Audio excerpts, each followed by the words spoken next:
साधारण 15 दिवसापूर्वी असं मला चालताना खूप दम लागायचा, धाप लागायची.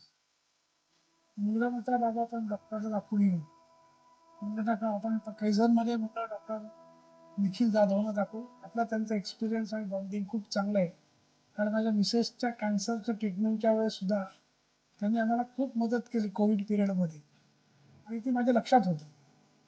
इथे आल्यावर त्यांनी पिरियड सगळं चेक केल्यानंतर त्यांनी ECG काढला, त्याच्यानंतर कुणी काढले, सांगितलं तुमचा हा प्रॉब्लेम, आपण तुमचे ब्लड चेक करू. ब्लड चेक केल्यानंतर असं कळलं की क्रिएटिव्ह लेवल खूप वाढलेली आहे आणि हिमोग्लोबिन ड्रॉप झालं आहे.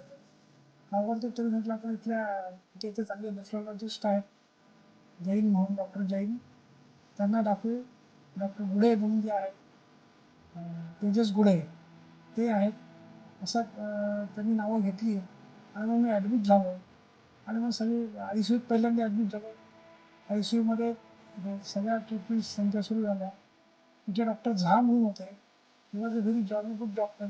अतिशय फ्रेंडली वातावरण त्यांनी, म्हणजे ते मला 12-13 दिवस ICUत असं कधी जाणवलंच नाही. एकदम हसायचं, खळखळाट करायचे माझ्यापासून, ते त्याच्याने आपला निम्मा आजारच बरा होईल.